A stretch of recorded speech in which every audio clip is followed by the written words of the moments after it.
Hello everyone, welcome to our YouTube channel chemistry classes. आज की classes में हम लोग पढ़ने वाले हैं कार्बनिक यौगिकों का नामकरण। जितने भी कार्बनिक यौगिक हैं उनके नामकरण किस प्रकार किए जाते हैं। तो चलिए इस सेशन को शुरू करते हैं। कोई भी जो हमारा कार्बनिक यौगिक है, कोई भी हमारा जो कार्बनिक यौगिक है यानी कि ऑर्गेनिक कंपाउंड है, तो किसी भी कार्बनिक यौगिकों का जो नामकरण है हम लोग दो पद्धति में करते हैं। कितने पद्धति में? दो पद्धति में। पहला हो गया हमारा IUPAC पद्धति। नामकरण की पहली पद्धति हो गई IUPAC पद्धति और नामकरण की दूसरी पद्धति हो गई साधारण पद्धति, जिसको कॉमन सिस्टम बोलते हैं, साधारण पद्धति। तो किसी भी कार्बनिक यौगिकों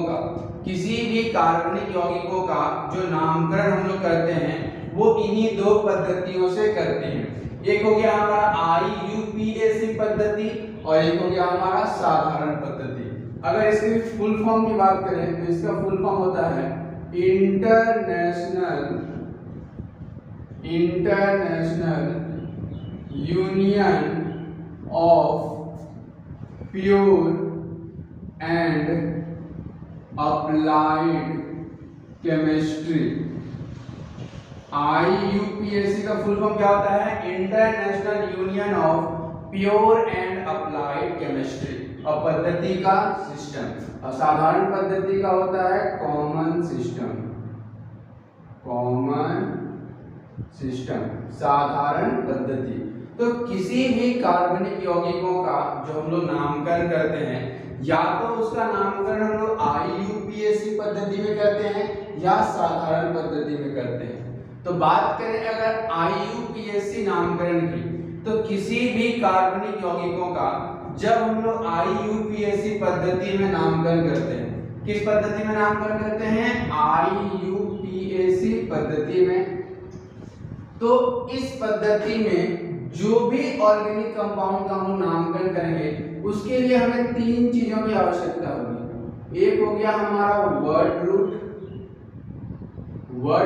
जिसे हम लोग कहते हैं मूल शब्द। क्या कहते हैं? मूल शब्द। दूसरा हो गया हमारा पूर्वलग्न, जिसको हम लोग प्रेफिक्स बोलते हैं, प्रेफिक्स पूर्व लग्न। और तीसरा हो गया हमारा सफिक्स, यानी कि अनुलग्न। तो बात करें अगर, तो किसी भी IUPAC पद्धति में यौगिकों का नामकरण करने के लिए हमें कितने चीजों की आवश्यकता है? तीन चीजों की। पहला हो गया हमारा वर्ड रूट, दूसरा हो गया हमारा प्रेफिक्स और तीसरा हो गया सफिक्स। चलिए तो बात करते हैं सबसे पहले कि मूल शब्द किसे कहते हैं। बात क्या करते हैं हम लोग कि जो मूल शब्द है हमारा वो किसे कहते हैं हम लोग? मूल शब्द तो कहते हैं कि कार्बन की संख्या के बदले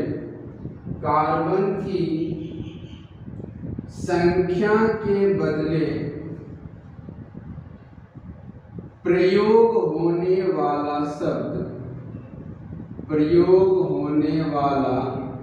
शब्द। अगर बात करें तो मूल शब्द किसे कहते हैं? वर्ड रूट, कार्बन की संख्या के बदले प्रयोग होने वाला शब्द। किसी भी यौगिक में जो कार्बन की संख्या है उसके बदले जो हम लोग वर्ड का यूज करते हैं उसको हम लोग मूल शब्द कहते हैं। क्या कहते हैं? मूल शब्द। अब बात करते हैं कि अगर किसी कार्बनिक यौगिक में कार्बन की संख्या 1 है तो एक कार्बन के लिए मूल शब्द लिखा जाता है मीथ।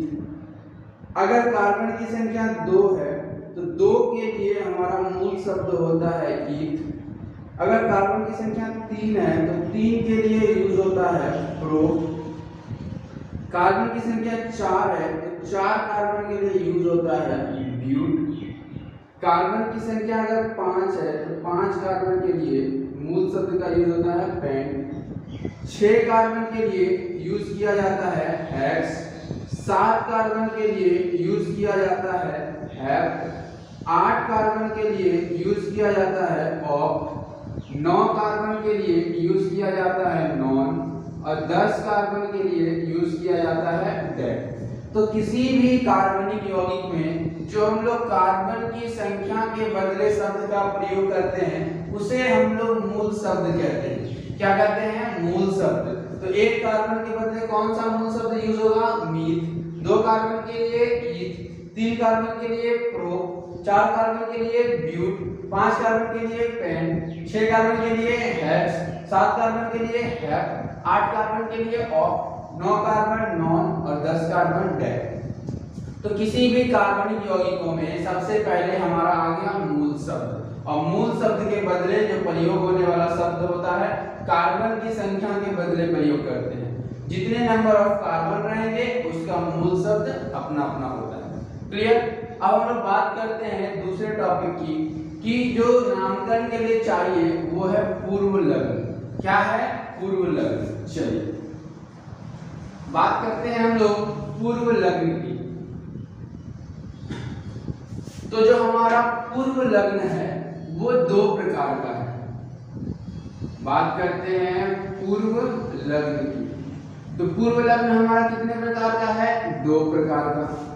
पहला हो गया हमारा प्राथमिक पूर्व लग्न, प्राथमिक पूर्व लग्न, और दूसरा हो गया हमारा द्वितीयक पूर्व लग्न, द्वितीयक पूर्व लग्न। तो बात करें अगर तो हमारे पूर्व लग्न कितने प्रकार के? 2 प्रकार के। एक प्राथमिक पूर्व लग्न और एक द्वितीयक पूर्व लग्न। पूर्व लग्न बोलते किसको हैं? तो मूल शब्द के पहले, मूल शब्द के पहले प्रयोग होने वाला शब्द पूर्व लग्न कहलाता है। अगर हम लोग बात करें पूर्व लग्न की यानी प्रीफिक्स की, तो पूर्व लग्न किसके पहले प्रयोग होगा? मूल शब्द के पहले, मूल शब्द के पहले प्रयोग होने वाला शब्द, प्रयोग होने वाला शब्द। तो मूल शब्द के जो पहले प्रयोग होने वाला शब्द है उसे हम लोग कहते हैं पूर्व लग्न। और पूर्व लग्न होते हैं 2 प्रकार के। एक प्राथमिक पूर्व लग्न जो पूर्व लग्न के जो मूल शब्द के तुरंत पहले आता है, मूल शब्द के तुरंत पहले प्राथमिक पूर्व लग्न, और प्राथमिक पूर्व लग्न के पहले आता है हमारा द्वितीयक पूर्व लग्न। यानी अगर हम लोग बात करें तो वो इस प्रकार हो जाती है, अगर आसान भाषाओं में समझे फिगर के माध्यम से, क्योंकि फिगर के माध्यम से समझना बहुत आसान है।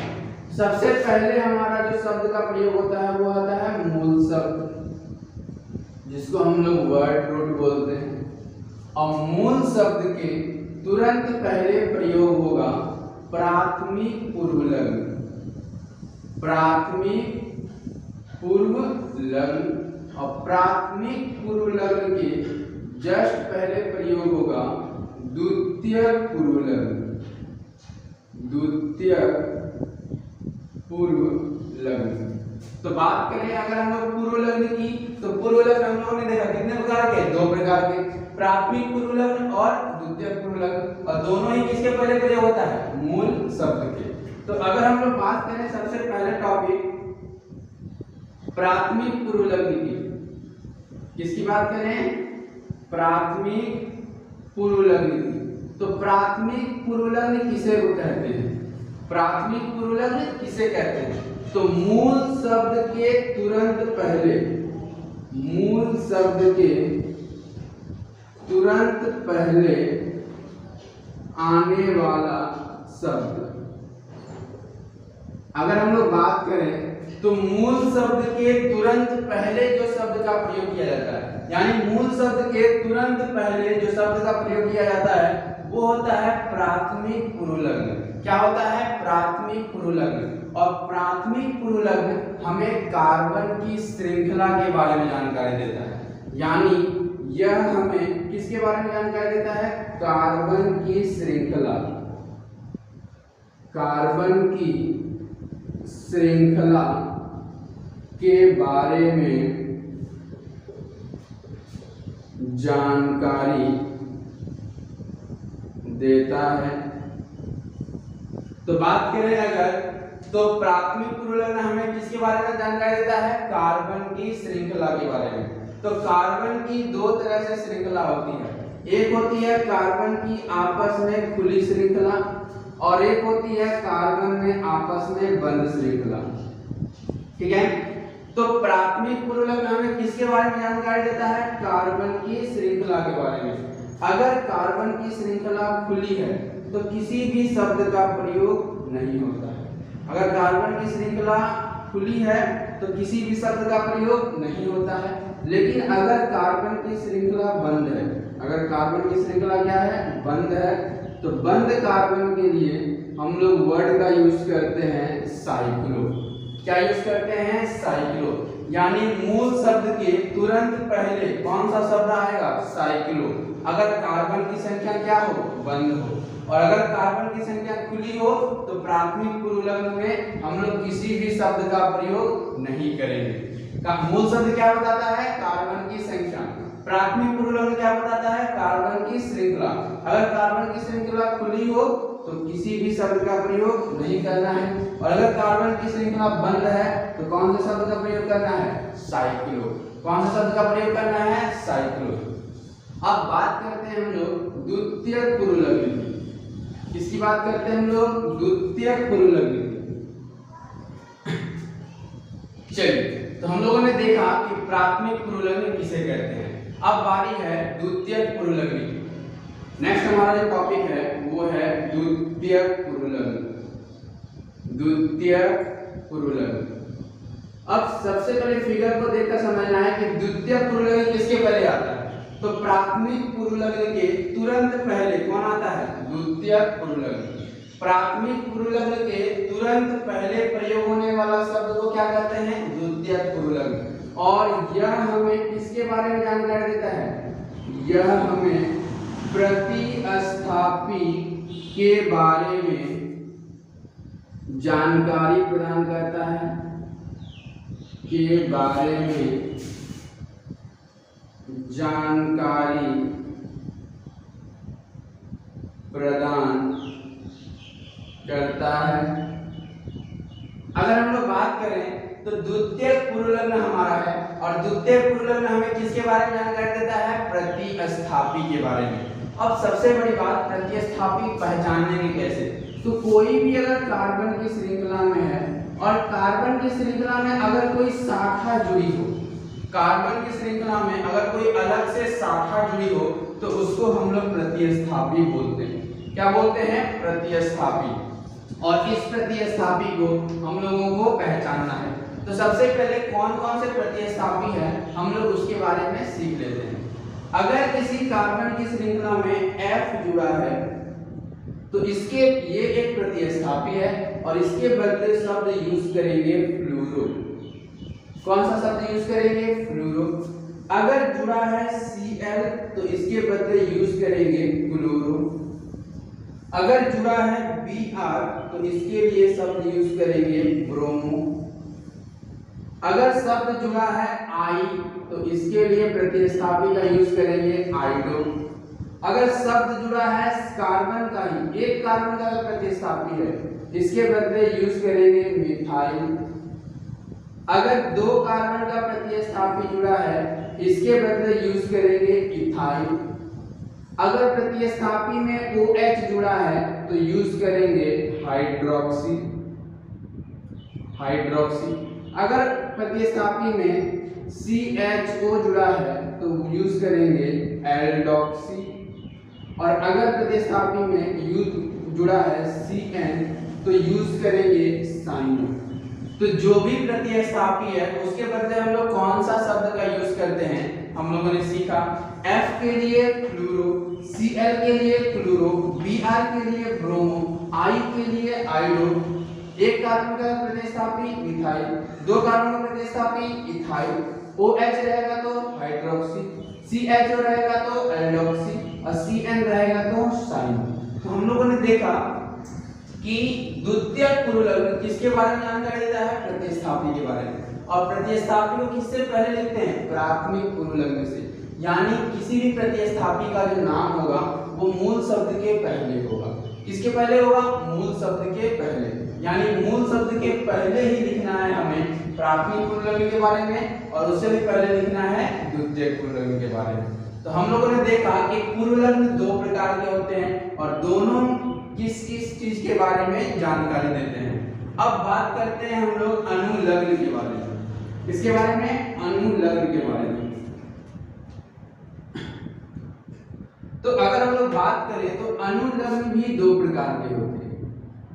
अनुलग्न भी कितने प्रकार के होते हैं? दो प्रकार के। एक हो गया हमारा प्राथमिक अनुलग्न। कौन सा अनुलग्न? प्राथमिक अनुलग्न। और एक हो गया हमारा द्वितीयक अनुलग्न। द्वितीयक अनुलग्न। तो अनुलग्न कितने प्रकार के हैं? दो प्रकार के। एक हो गया हमारा प्राथमिक अनुलग्न, एक हो गया हमारा द्वितीयक अनुलग्न। तो बात करते हैं हम लोग अनुलग्न की। तो अनुलग्न में अब हम लोग पढ़ने वाले हैं प्राथमिक अनुलग्न। किसके बारे में? प्राथमिक अनुलग्न। तो प्राथमिक अनुलग्न किसे कहेंगे? जो मूल शब्द के तुरंत बाद आएगा, यानी मूल शब्द के तुरंत बाद, मूल शब्द के तुरंत बाद प्रयोग होने वाला शब्द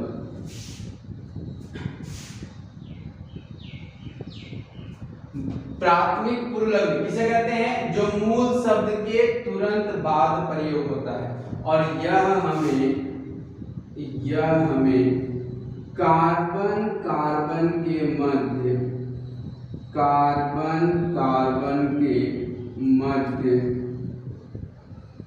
आबंध की जानकारी प्रदान करता है। तो प्राथमिक पूर्व लग्न हमें किसके बारे में जानकारी देता है? कार्बन कार्बन के बीच आबंध की जानकारी देता है।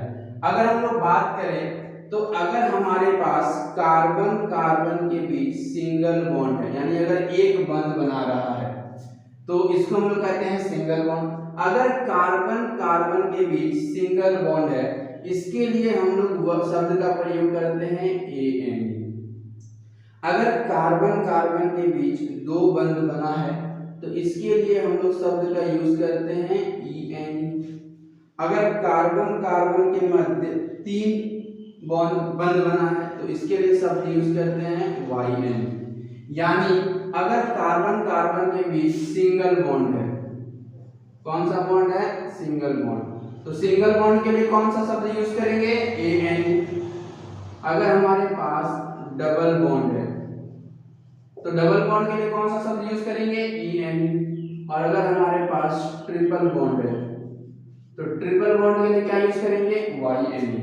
तो जो हमारा प्राथमिक पूर्व लग्न है वो कार्बन कार्बन के मध्य आबंध की जानकारी देता है। किसके बारे में जानकारी देता है? आबंध की, कि कार्बन आपस में कौन से बंध बनाए हैं। सिंगल बॉन्ड बनाए हैं उसके लिए शब्द यूज करना है ANE। डबल बॉन्ड बनाए हैं उसके लिए शब्द यूज करना है ENE। ट्रिपल बॉन्ड बनाए हैं उसके लिए शब्द यूज करना है YNE। यानी कि अगर एक कार्बन है हमारे पास मीथ, और अगर मान लीजिए दो कार्बन है, अगर हमारे पास दो कार्बन है तो उसके लिए जो यूज होता है ईथ। अब उसमें अगर सिंगल बॉन्ड है तो ANE जोड़ेंगे, अगर उसमें डबल बॉन्ड है तो ENE जोड़ेंगे, और अगर ट्रिपल बॉन्ड है तो क्या जोड़ेंगे? YNE। यानी कि कार्बन कार्बन के बीच जो बंध की जानकारी देता है वो कौन है? हमारा प्राथमिक अनुलग्न। और ये प्राथमिक अनुलग्न कहां पर आएगा? तो ये प्राथमिक अनुलग्न हमारा मूल शब्द के तुरंत बाद आएगा।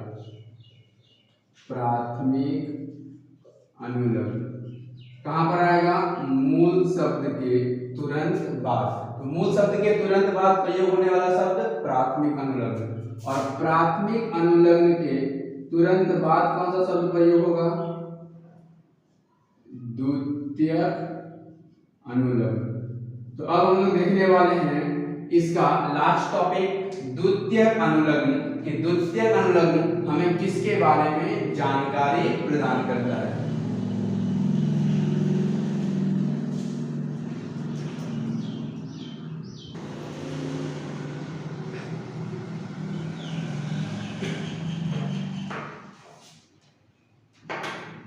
चलिए तो बात करते हैं हम लोग द्वितीयक अनुलग्न की।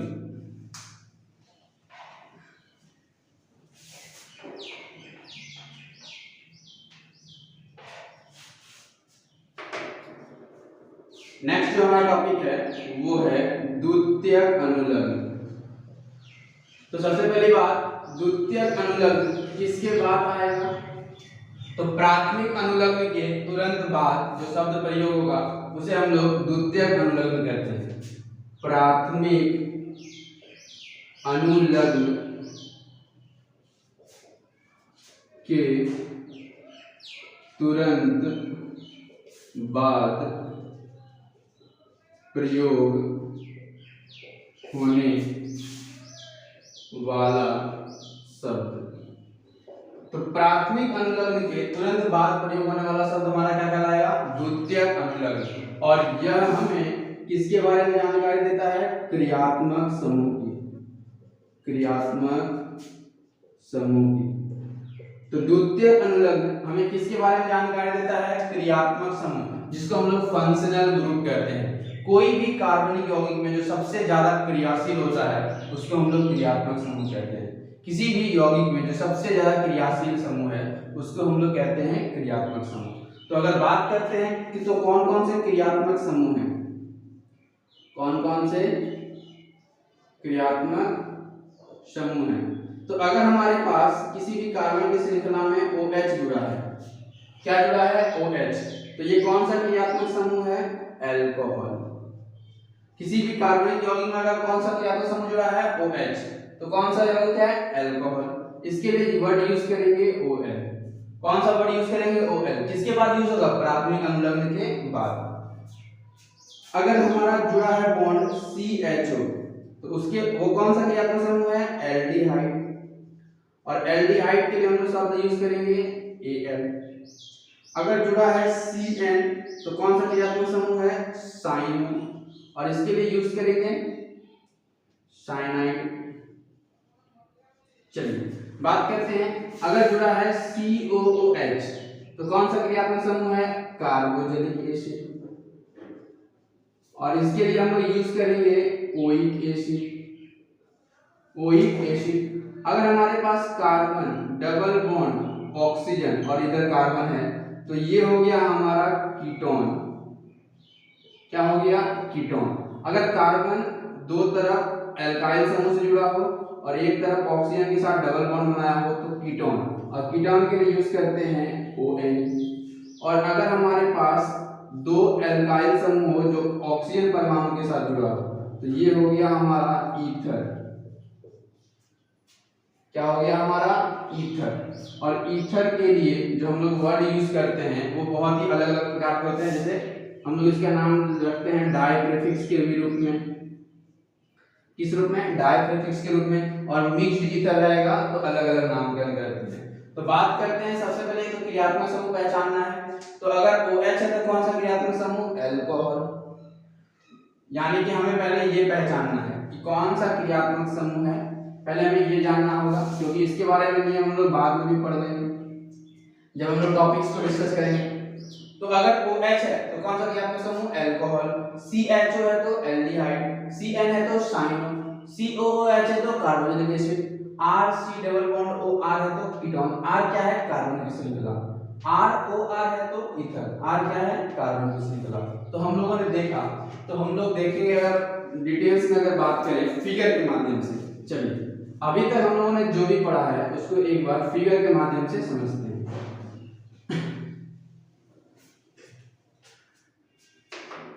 चलिए तो शुरू करते हैं। मूल शब्द। मूल शब्द हमें किसके बारे में जानकारी देता है? कार्बन की संख्या के बारे में। तो कार्बन की संख्या के बारे में जो शब्द का प्रयोग होता है उसे हम लोग कहते हैं मूल शब्द। और मूल शब्द के तुरंत बाद आता है प्राथमिक अनुलग्न। और प्राथमिक अनुलग्न हमें कार्बन कार्बन के बीच आबंध की जानकारी देता है। किसके बारे में जानकारी देता है? आबंध की जानकारी देता है। और प्राथमिक अनुलग्न के जस्ट बाद आता है हमारा द्वितीयक अनुलग्न, जो हमें बताता है क्रियात्मक समूह के बारे में। किसके बारे में? क्रियात्मक समूह के बारे में। अब अगर बात करें तो मूल शब्द के तुरंत पहले कौन आता है? प्राथमिक पुरुलिंग। और प्राथमिक पुरुलिंग हमें कार्बन की श्रृंखला के बारे में बताता है। और अगर हम लोग बात करें द्वितीय पुरुलिंग की तो ये हमें बताता है प्रतिस्थापी के बारे में। तो सबसे पहले कौन आएगा? कार्बन की संख्या। कार्बन की संख्या के बाद हमें आबंध के बारे में जानकारी देना है, उसके बाद हमें क्रियात्मक समूह के बारे में जानकारी देना है। कार्बन की अगर श्रृंखला बंद है तो साइक्लो लगाएंगे जो कि मूल शब्द के पहले लगेगा, और अगर कोई प्रतिस्थापी जुड़ा है तो उससे भी हम लोग उसका नामकरण पहले करते हैं। तो ये हो गया हमारे IUPAC नामकरण करने की विधि, जिसमें हम लोगों का स्पेसिफिक विधि है, एक निश्चित नियम से हमें चलना है और किसी को भी हम लोग आगे पीछे नहीं कर सकते, जो जिसके बाद आएगा उसी को रखना है। कार्बन की संख्या के बाद आबंध आएगा तो आबंध की ही जानकारी देनी है, किसी और शब्द की जानकारी नहीं देनी है। अब अगर हम लोग बात करें साधारण पद्धति, किसके बारे में बात करें? साधारण पद्धति की। तो जो हमारा साधारण पद्धति में यौगिकों का हम लोग नामकरण करते हैं, वो हमारा जो प्राप्त स्थान है, यानी वो यौगिक जहां पर खोजा गया था उस स्थान के आधार पर, या खोजकर्ता के नाम के आधार पर, या उत्पत्ति के स्रोत के आधार पर, उत्पत्ति के स्रोत के आधार पर। तो साधारण पद्धति में जो हम लोग यौगिकों का नामकरण करते हैं वो या तो उसके प्राप्त स्थान के आधार पर, खोजकर्ता के आधार पर, या उत्पत्ति के आधार पर हम लोग साधारण पद्धति में नामकरण करते हैं। और साधारण पद्धति में नामकरण करने में जो कठिनाई का सामना करना पड़ा, उसी की वजह से डिस्कवर किया गया था IUPAC पद्धति, और इसमें हम लोग एक सभी कार्बनिक यौगिकों का नामकरण एक ही नियम से करते हैं। तो हम लोगों ने देखा अभी तक कि कैसे हम लोग कार्बनिक यौगिकों का नामकरण कर सकते हैं।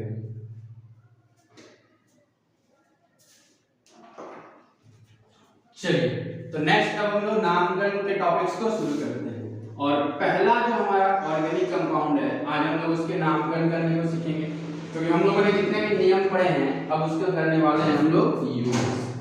तो एक बार अच्छे से रिवाइज करना है।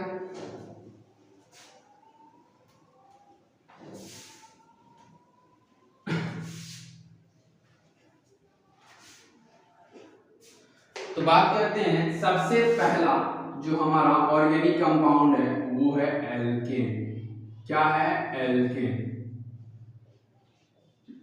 कैसे पहचानेंगे कि कोई भी हमारा कार्बनिक यौगिक एल्केन है? तो किसी कार्बनिक यौगिक में जितना नंबर ऑफ कार्बन होगा उससे 2 गुना हाइड्रोजन से 2 अधिक अगर हाइड्रोजन है तो वो हमारा एल्केन हो जाएगा।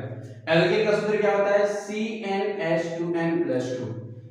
यानी किसी भी यौगिक में जितना नंबर ऑफ कार्बन है अगर उससे 2 गुना हाइड्रोजन +2 है, यानी हाइड्रोजन की संख्या कार्बन की संख्या से 2 गुने से 2 ज्यादा, हाइड्रोजन की संख्या कार्बन की संख्या से 2 गुने से 2 ज्यादा है, तो वो हमारा क्या है? एल्केन। जैसे अगर बात करें CH3 कार्बन की संख्या कितनी है? 2, और हाइड्रोजन की संख्या कितनी है? 3 और 3 6। अब इस 6 हाइड्रोजन को हम लोग लिख सकते हैं, कार्बन की संख्या 2 है, अगर हम लोग लिखें कार्बन को 2 और हाइड्रोजन को हम लोग लिख सकते हैं 2 गुना 2, 2 दूनी 4 +2। अब इस 2 को n मान लेते हैं तो Cn हो जाएगा, H में 2n +2 हो जाएगा। तो यहाँ पर हम लोगों ने देखा कि जो कार्बन हाइड्रोजन की संख्या है वो कार्बन की संख्या से 2 गुने से 2 ज्यादा है, यानी ये क्या है? एल्केन है। क्या है? एल्केन। तो किसी भी एल्केन में कार्बन की संख्या से 2 गुना से 2 ज्यादा कौन रहता है? हाइड्रोजन। वो क्या है? हमारा एल्केन। अब हम लोग बात करते हैं एल्केन का हम लोग नामकरण कैसे करते हैं। तो नामकरण करने की 2 विधि। पहली विधि IUPAC पद्धति। तो बात करते हैं, जब किसी एल्केन का नामकरण हम लोग IUPAC पद्धति में करते हैं तो जो भी कार्बन का नाम है उसके नाम के साथ ANE को जोड़ा जाता है, यानी इस प्रकार के इस पद्धति में यौगिकों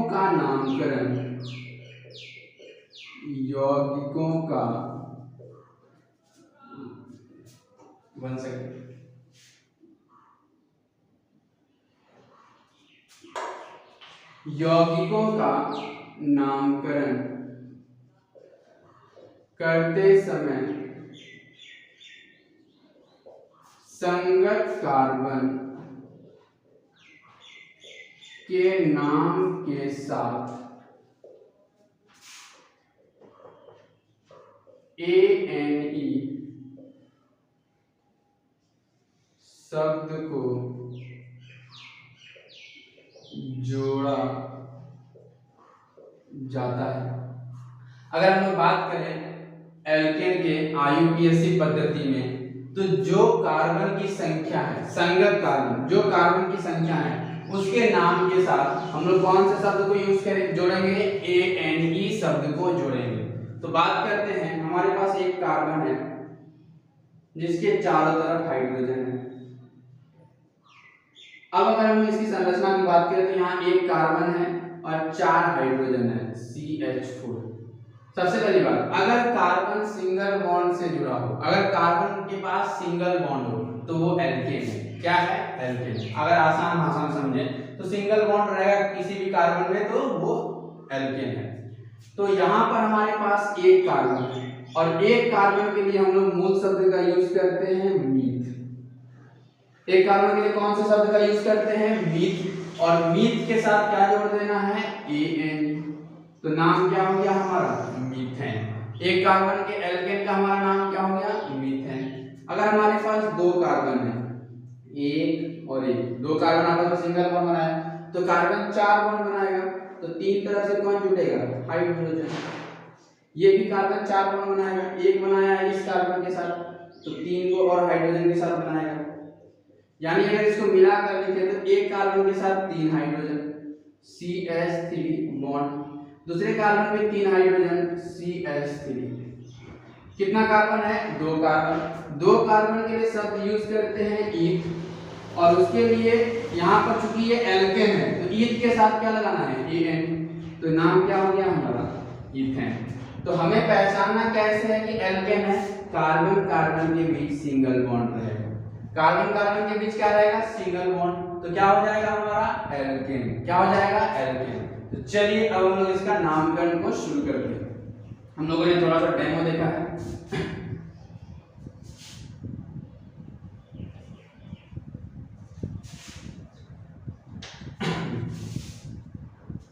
चलिए बात करते हैं हम लोग CH3 CH2 CH3। अब देखिए यहाँ कार्बन कार्बन के बीच क्या है?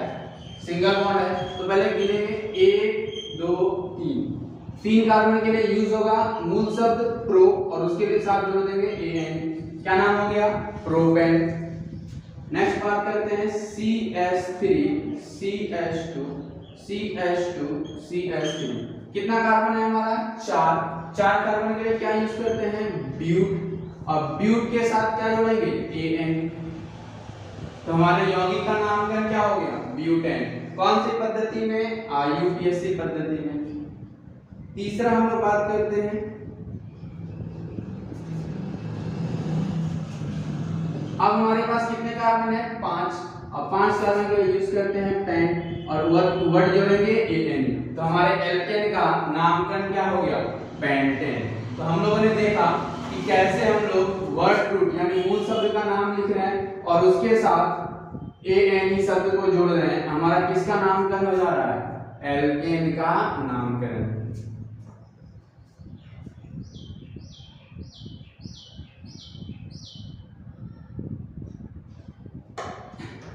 चलिए अब बात करते हैं, थोड़े से हम लोग बड़े प्रतिस्थापी को लेते हैं, बड़े कार्बनिक यौगिक को लेते हैं जिसमें प्रतिस्थापी भी रहेगा।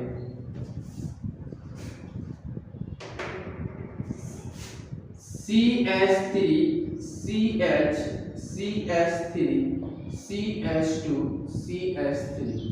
अगर बात करें तो ये कौन सा यौगिक है? ये एल्केन है। कैसे हम लोगों ने पहचाना, कार्बन कार्बन के बीच सिंगल बॉन्ड है, और जब कार्बन कार्बन के बीच सिंगल बॉन्ड रहेगा तो उसे हम लोग कहते हैं एल्केन।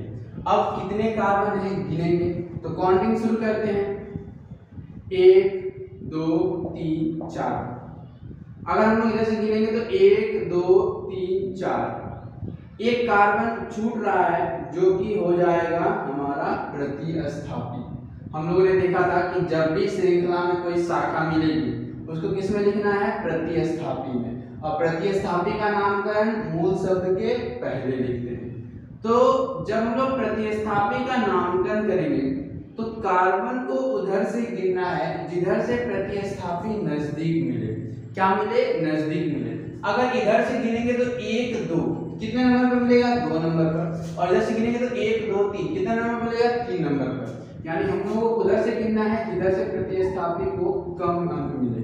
तो 1 2 3 4।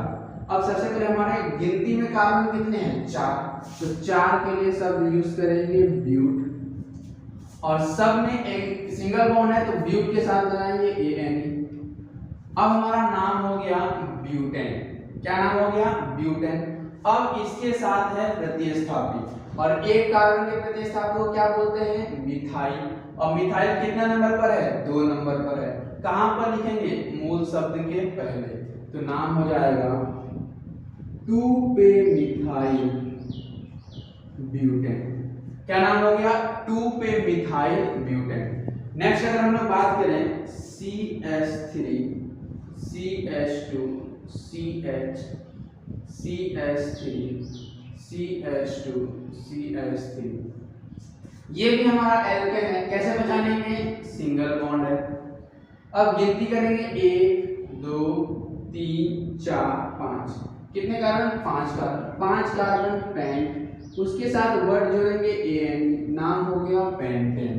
क्या नाम हो गया हमारा, पेंटेन। और 3 नंबर पर एक कार्बन का प्रतिस्थापी है, यानी 3 पर क्या है, मिथाइल। तो नाम क्या हो गया हमारा, 3 मिथाइल पेंटेन। नेक्स्ट हम लोग टाइप की बात करते हैं।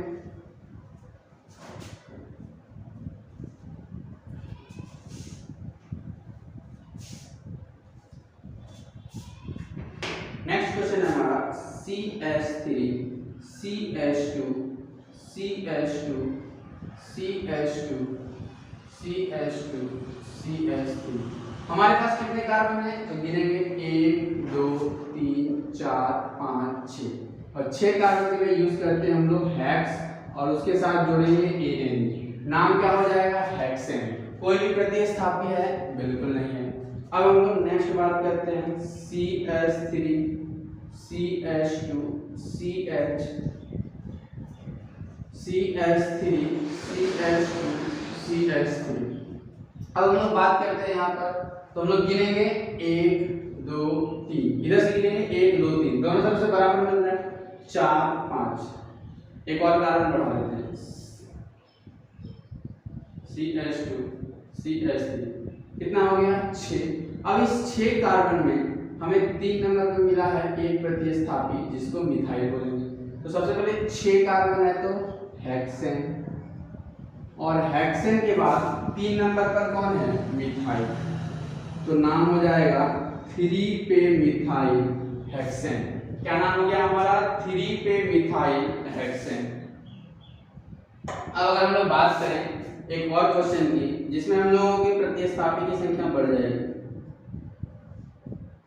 C2H5 प्रतिस्थापी के रूप में क्या है, C2H5। चलिए बात करते हैं, काउंटिंग करेंगे 1 2 3 4 5। 5 कार्बन के एल्केन का नाम पेंटेन, और पेंटेन में जो प्रतिस्थापी है वो है इथाइल वाला। इस बार कितने नंबर पर है, 3 नंबर पर। तो नाम क्या हो जाएगा, 3 इथाइल। तो हम लोगों ने देखा आज की क्लासेस में कि किस प्रकार कार्बनिक यौगिकों का हम लोग नामकरण करते हैं, कौन कौन से ऐसे शब्द हैं जिसका प्रयोग करते हैं, और उसको हम लोगों ने एल्केन के ऊपर प्रैक्टिस करके देखा और नेक्स्ट क्लासेस में हम लोग एल्केन के टॉपिक्स को डिस्कस करेंगे, जिसमें हम लोग और भी बहुत सारे ऐसे यौगिक हैं एल्केन के जिसके नामकरण को सीखेंगे। साधारण पद्धति में कैसे नामकरण किया जाता है उसे भी सीखेंगे। तो आज की क्लासेस में हम लोगों ने टोटल कॉन्सेप्ट को देखा है कार्बनिक यौगिकों के नामकरण। तो मिलते हैं हम लोग नेक्स्ट सेशन में। आज के लिए धन्यवाद।